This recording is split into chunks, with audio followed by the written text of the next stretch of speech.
Welcome to Big Blend Radio, where we celebrate variety and how it adds spice to quality of life. Welcome, everybody. On today's Quality of Life show, we're really excited to welcome Pepper Stetler on. She is a writer, an art historian, which we love. You know, we have a whole other show dedicated to that. She's also a professor and a disability advocate. Her book is out now. It's a memoir. It's called A Measure of Intelligence, One Mother's Reckoning with the IQ Test. So I encourage you to go to her website, pepperstetler.com. It's out now. You can get it wherever you get books.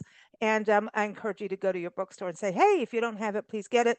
This is really interesting because we always look at SATs and IQ tests. And wow, Pepper, you uncovered a whole like rabbit hole, but something that needs to be, you're kind of a whistleblower, wouldn't you say? In a way. Well, thanks. I think so. I kind of Yeah. want to be. Yeah. Yeah. Well, you're First, you're banging the pots and pans and saying, why do our kids need IQ tests? Really, is it about placing them in the right class, or is it about, hey, are you smart enough to be in our school, and dividing people up and the kids up according to what's going on in their brain?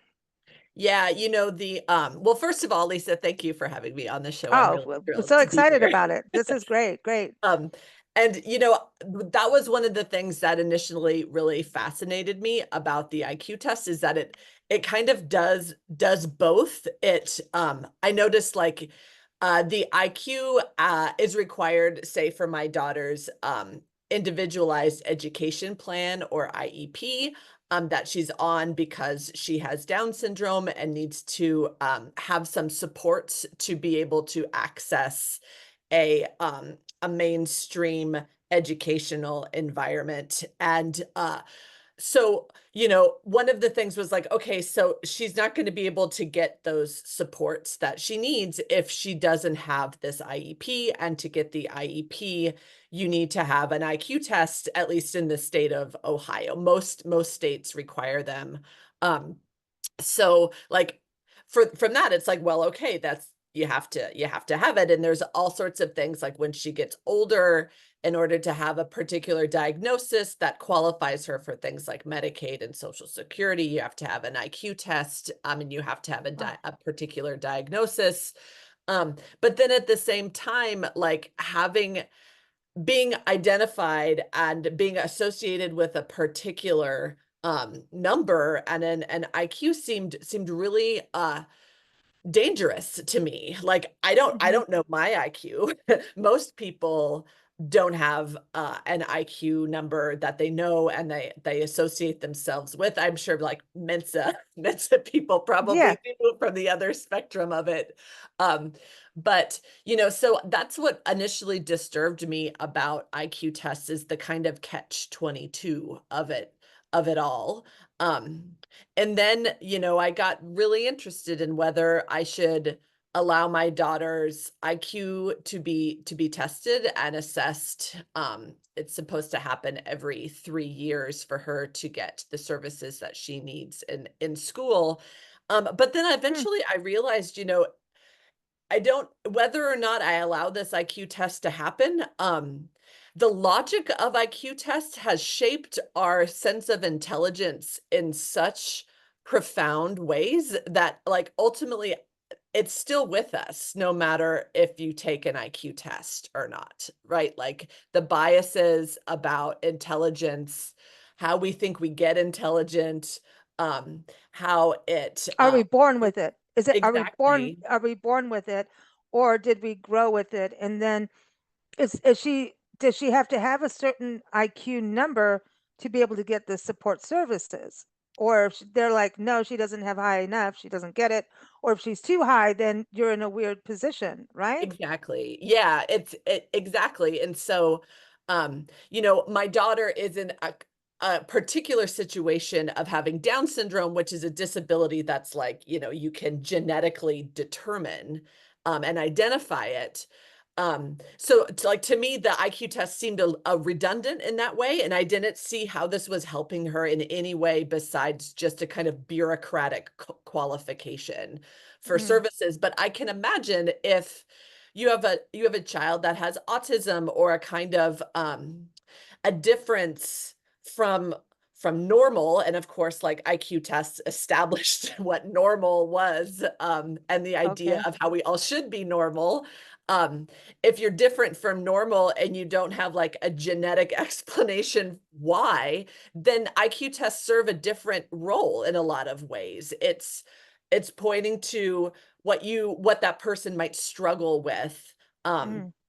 to be normal, right? Everybody listening, we're talking about normal in like quotation marks, okay? Right. Just so you know, Air just quotes saying. of normal. Yeah, yeah, the air quotes are there. Thank you. Yeah, yeah. So it's, well,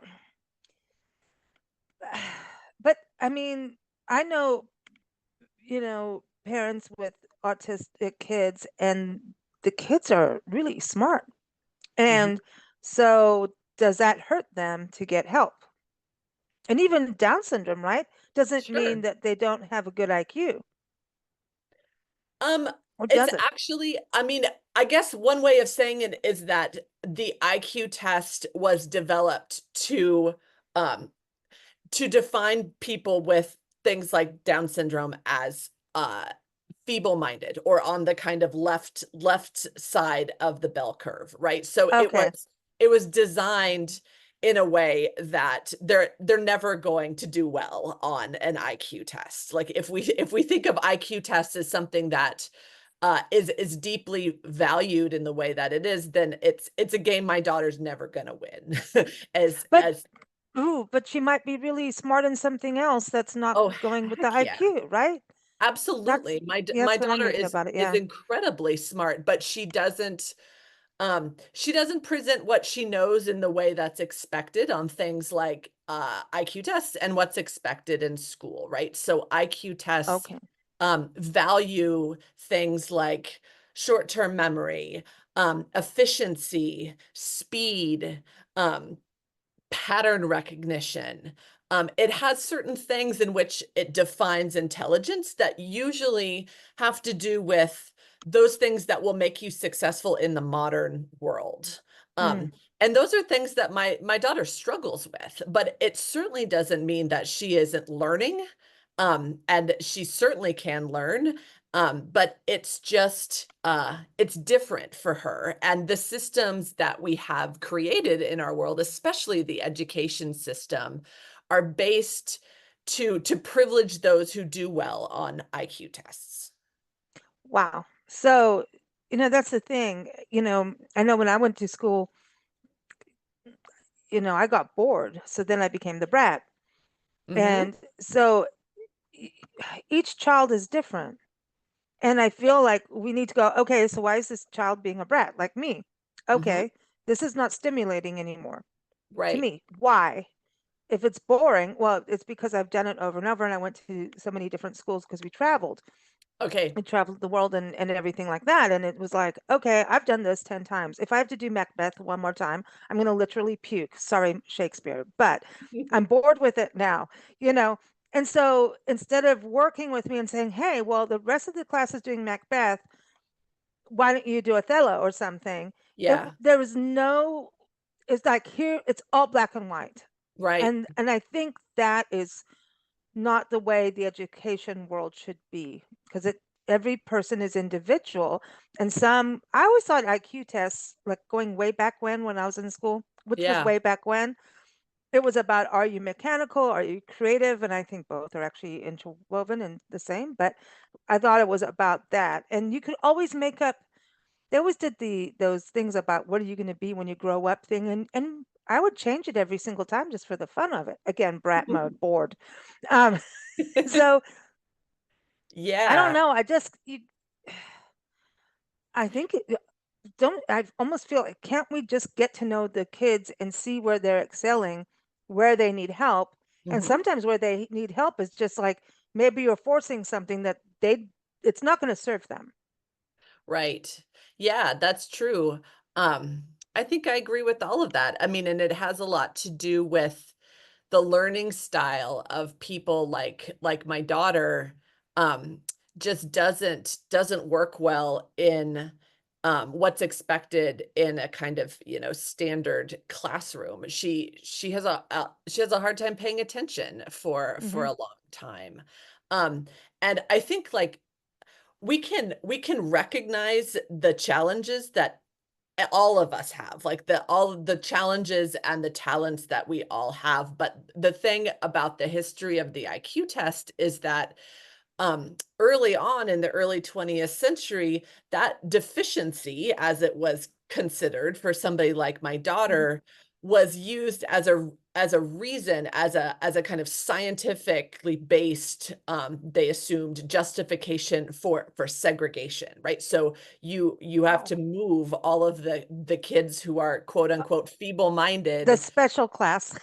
Exactly. And it's something that people with disabilities still face, is the kind of what has become a naturalized assumption that it is better for people who struggle in a classroom to be removed from that classroom, Mm, right? Like, and I guess I would suggest, hey, maybe we change the classroom.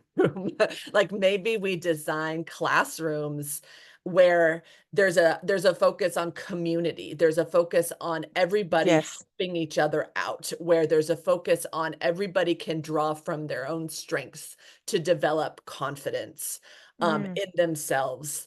And I'm not saying that never happens now. I've seen that happen in my daughter's best um environments of education that she's had so far, but they're tough to find, and they become tougher and tougher to hold on to those kind of inclusive moments mhm, of education at the older that you get, right? Like, so mhm, it is a lot easier to include kids with intellectual disabilities in preschool and kindergarten and grade school.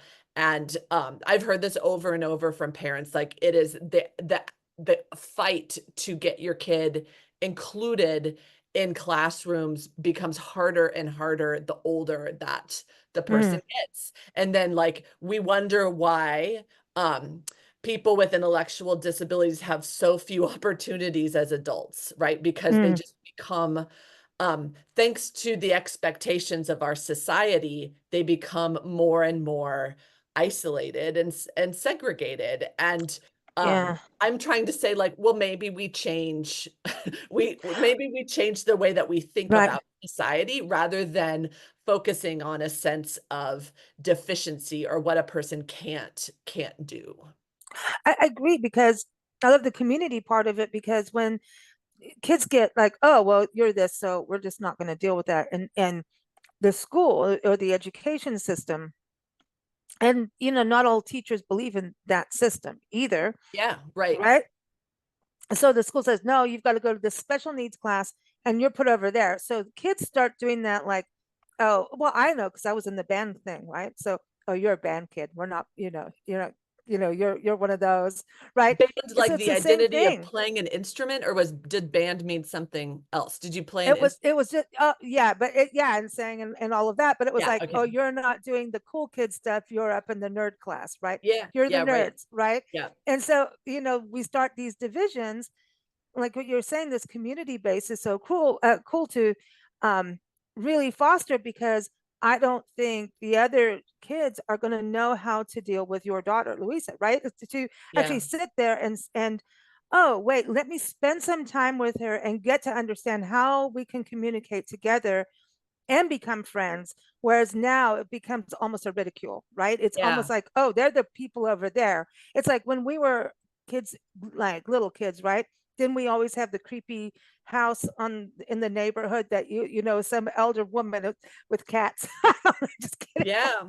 It's the Like witch Boo's down house there. from To Kill a Mockingbird, right? Like, Right, exactly. And you yeah, don't really know. And meantime, there's nothing really bad in there, but no, no, it's like, oh, you we just, don't know. So it creates a fear yeah, and it creates a divide. yeah. So, And yeah. that's exactly right. And you know what I'm talking about here isn't, um, a sense of inclusion where like she never sees, say, an intervention specialist that Hmm. identifies her needs, because that's not true. She does go to kind of one class period per day where she works with an individual education specialist on her own particular goals. But the thing is that my daughter Louisa has been with her peers since kindergarten, right? Like, and we've had this really wonderful experience of her growing up Mm, with her peers. So they know her. They know she's different. They know that mm. they know what it's like to work with her on a group project. She has some amazing friends. That's And awesome. it's not some inclusion isn't something that's like prescriptive, right? It is something that um is just about providing some opportunities and expecting everybody to collaborate and know each other and feel like everyone is involved in a community. Mm. And that can be done in lots of individualized ways. I absolutely agree. And even in because a lot, how many people end up just homeschooling too? Like, Yeah. you know, and Yeah. are some homeschool programs really work and are cool, right? But some it's like, okay, wait, are you qualified to do it? So you can have the school program and then the specialized tutors, basically, is what we're saying, just for those who aren't familiar with this, being a mom or a parent to a child who has Down syndrome, but they go on to live productive lives from what I have seen, depending on how they're raised and the education system. But I also look at the education system all the way through college. Look at all those movie stars that paid off their kids going to colleges. Like, come on. It Yeah. tells us what's going wrong. Um, we've done a lot in the education world over the years on our shows, and we actually went to a teachers camp to learn what teachers do. And it was, how do you get this information over, which actually parallels to being podcasting, which was funny. It was hosted by Quantum Learning Network. And what they do is they train teachers on how to teach and how to get kids engaged, because a lot of times it's left out how to teach kids how to learn. So Yeah. it's this is a huge thing. So I wonder about that with your daughter, on that level of everybody in the classroom is going to be different regardless of their IQ on how they take in their information, don't you think? Yes, absolutely.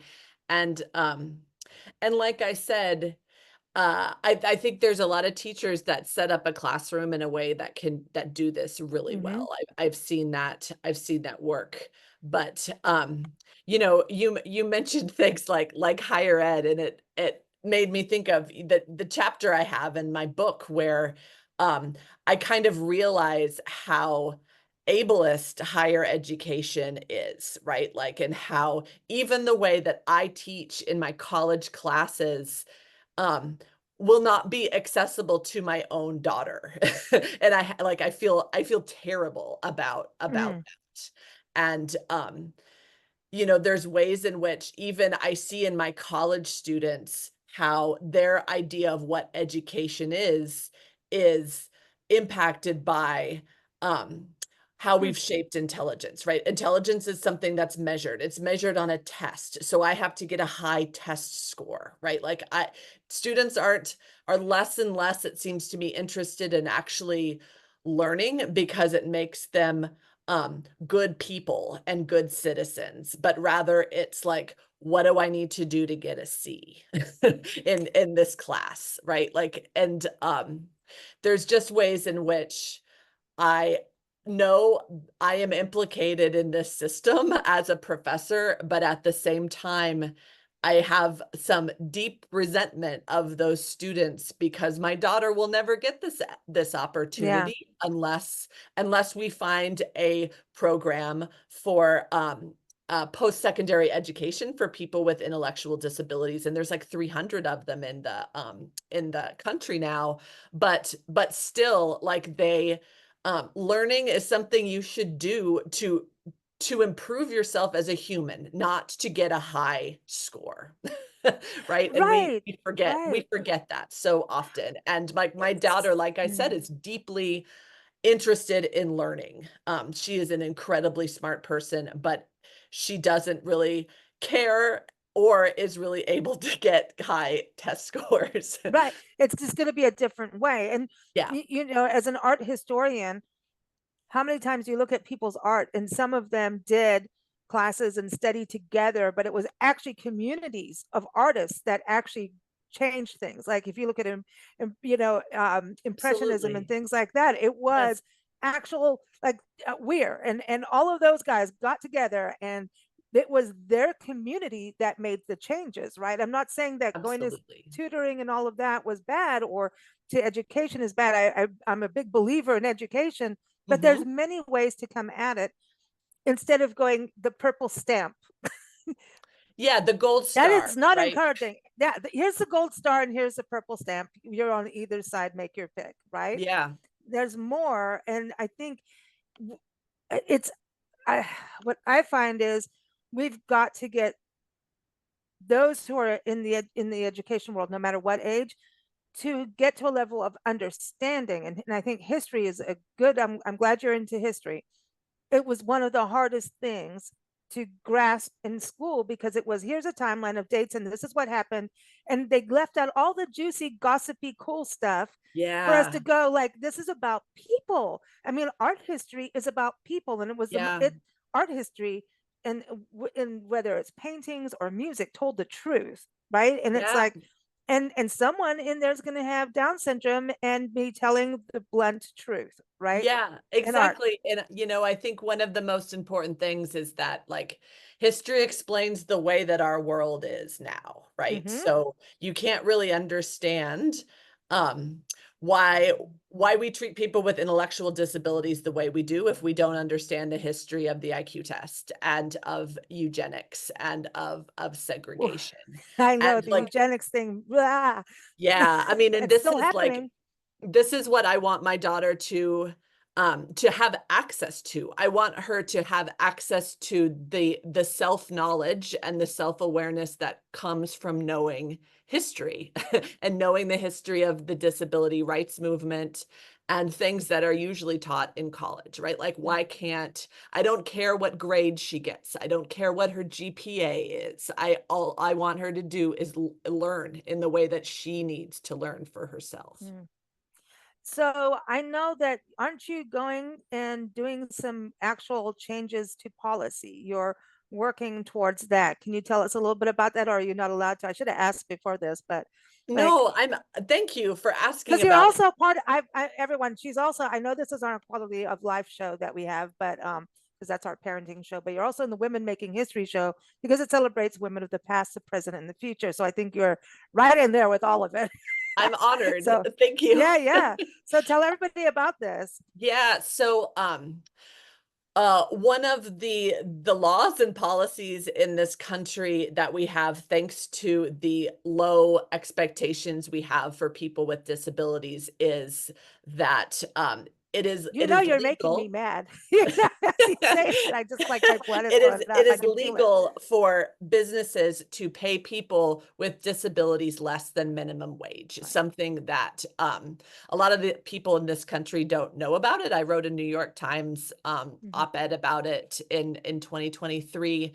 But it is legal under something called 14C certificates um, that were implemented when the minimum wage was established in 1938.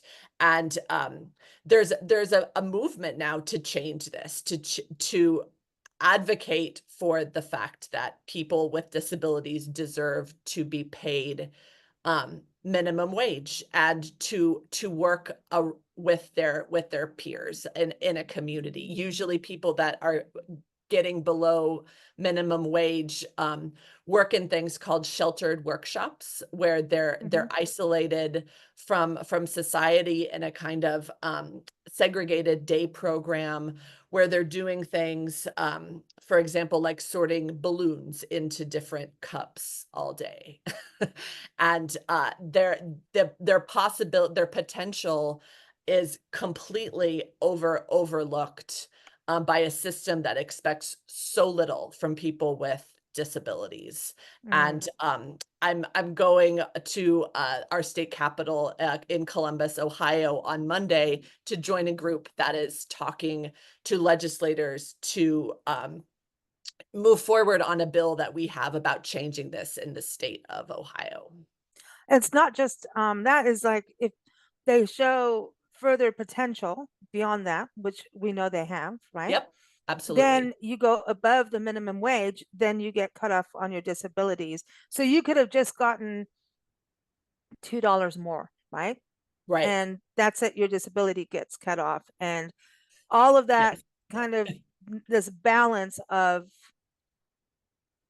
it's you're damned if you do, damned if you don't, you know. Exactly. Yep. It's a kind of expectation of being impoverished, right? And that it's very difficult for people. The law is what makes it difficult for people with disabilities to be independent and Mm. make money. It's not themselves. It's the law that makes it Yeah, I have a friend, so and I hard. know I was listening to, I think it was on NPR about 6 months ago.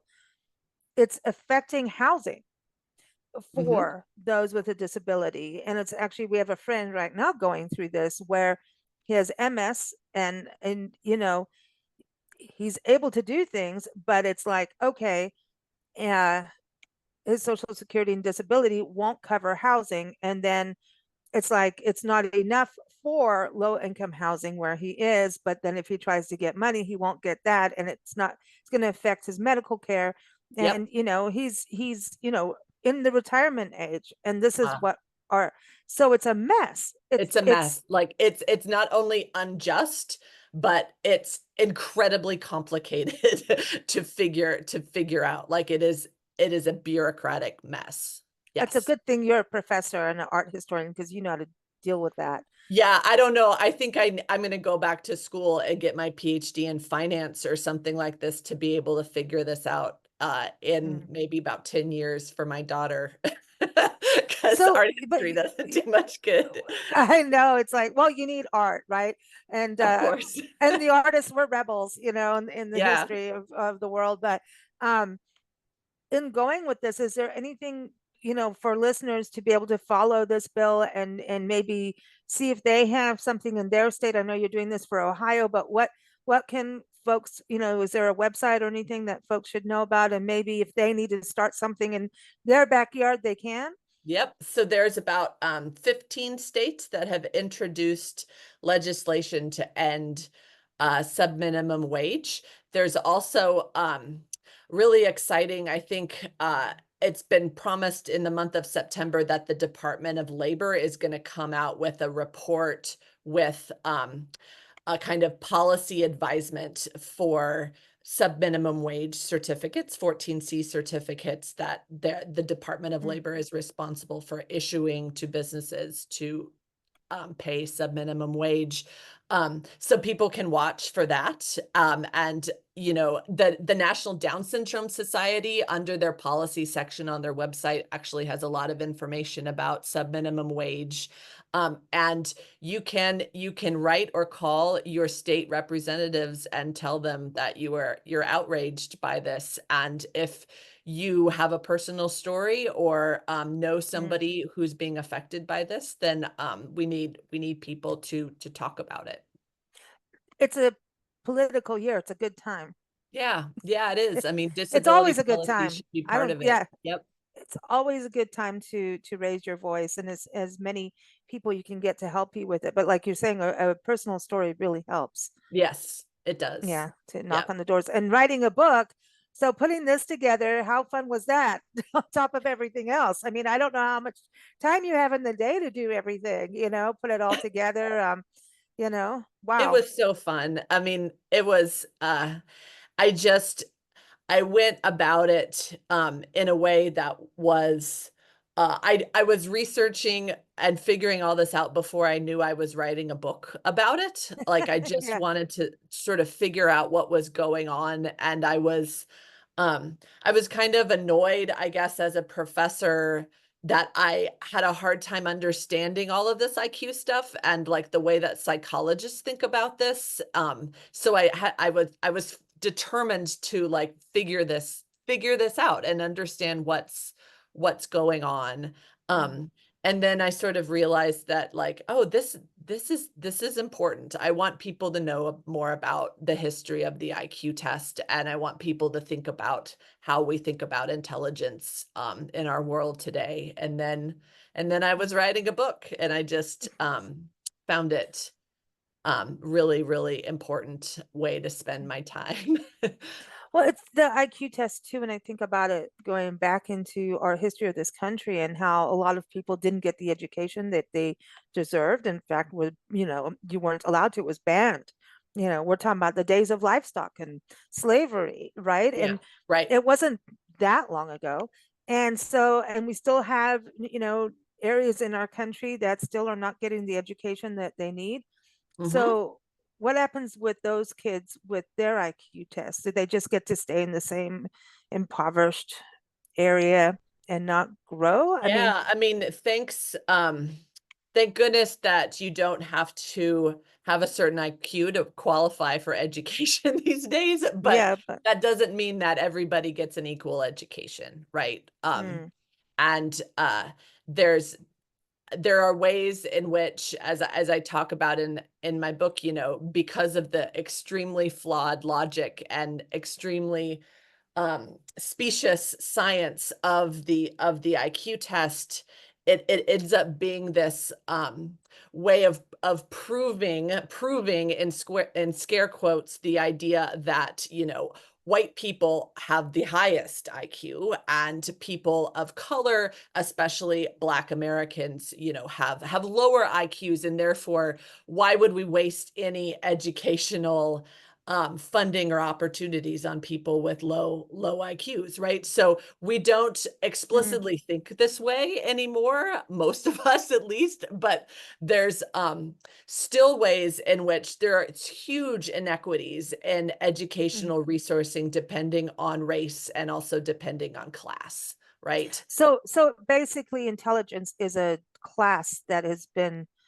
It's like a quiet class, like a quiet class, a society class, not school class, but it's like it's yeah, it's a casting system. It's a casting system, exactly. I mean, and it's most Wow. yeah, I mean, think of most who's in the gifted programs in schools, Oh, right? yeah. It is, I think, more than half, if not more than that. I can't remember the exact statistic. It is in my book though. And who gives the grant? Who do the grants go to? Yeah, I mean, it goes to schools with upper middle class white families and kids, right? They're the ones that get the resources usually. And disabled falls into that too, or no? Well, it is um usually, I mean, the Intellectuals with Disabilities in Education Act, which is passed about 50 years ago, and it was supposed to ensure people with disabilities got a free and appropriate education, has never been fully funded by the government. Um, so there's one side of it. On the other side of it, you have gifted programs, right? That gifted programs are not funded by the federal government. They're funded mostly through the state. But usually gifted programs are supported by schools with white parents, right? White upper middle class parents. They're Mm. usually who get the gifted programs. So you have like a segregation on the other end of it as well with gifted Wow. programs. So when you were going through all this with the laws, right? So law can be put in place, and what we found in various interviews on different topics, whether Mhm. it's wildlife conservation, whether it is how funding happens on a state level for even Yep. musicians, right? Of things that, so I've been told, from the politicians or the representatives saying, "Oh, we do this in our state," and then we go to the people that are supposed to get that money and find out no, or they give them so much red tape to the point of it's not even worth the time, which is Exactly. sometimes like that in grant writing. It's like almost why even apply if you're going to spend your life chasing 10 grand, you might, go raise it some other way, you Yeah. know? Or So it's that's, money that the yeah, federal government has given to the states, but just states don't choose to use, the way it's right? supposed That to. it's just sort of sitting there. There could be a law, but no one's really enforcing it. Right. Yeah. I mean, people are enforcing IDEA as the Individuals with Disabilities in Education Act as best as they can, right? But they don't have the if it was actually fully funded by the government, then there would be a lot more resources for school districts to use to support Mm, and think creatively about inclusion. wow. And as a mom, with a daughter with Down syndrome, which is not what everybody expects to have happen as a Yeah. mom, right? Yeah. Which gives you an extra level of a lot more work, right? And compassion, and it just is a difficult, it's emotional, it's a lot of different extra things on your shoulder.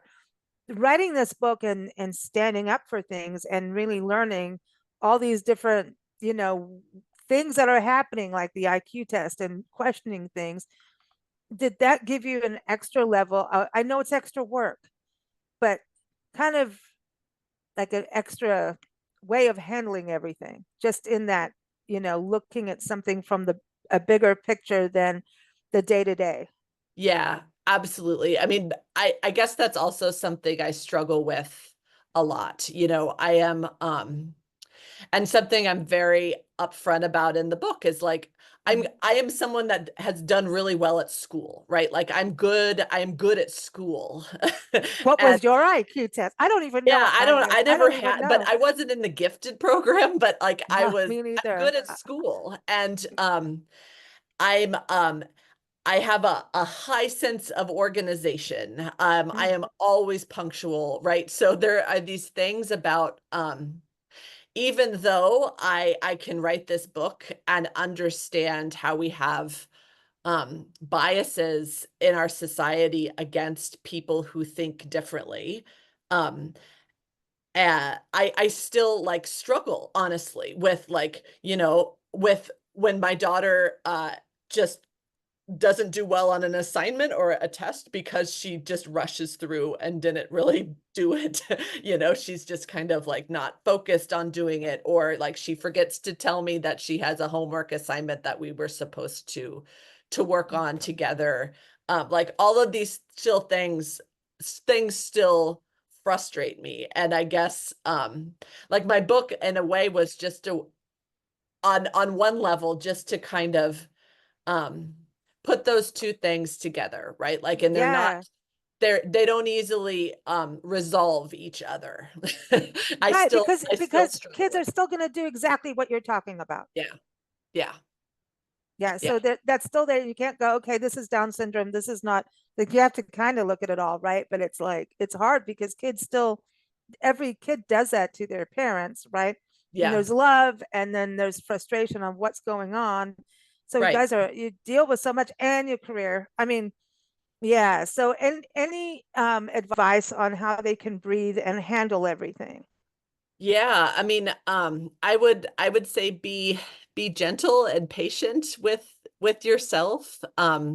It can feel overwhelming, and I remember and still feel from time to time a great sense of a lack of direction and knowing what to do and knowing what I'm doing and whether that's the right thing to do. Um, and I would also say never underestimate your kid, how smart and how capable your child may be, and look for ways in which you can grow that and celebrate that, no Mm. matter what schools or society seems to be telling you. I love that you said that, especially about don't underestimate your kid, because Yeah. That's really the basis of everything you're saying is with the IQ test. Is it's almost like if the IQ test isn't what everybody wants it to be, then the child is underestimated and Yeah. not giving this hope of Yeah. growing. It's like, Yeah. all right, we're putting you in a box and this is where you're going to stay with that test score and we're Yep. going to underestimate you until, the end of your Yeah. life. And And that we're not sucks. even looking for it, right? Like we're not even looking for the personalized, idiosyncratic, quirky, amazing things that people Mhm. do, right? It's like we can't improve or anything. It's just Yeah. like, that's it. Boom. Right. That's the purple stamp I was talking about. It's Yes. like, here, yeah, there you are. You're shelved off to the side. Go, put balloons in a cup. Yeah. Yeah. Wow.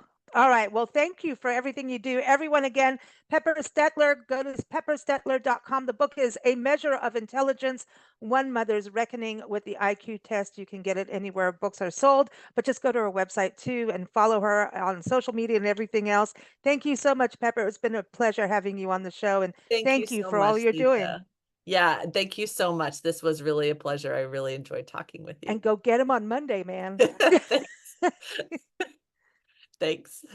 Thank you for listening to Big Blend Radio. Keep up with our shows at Big Blend Radio.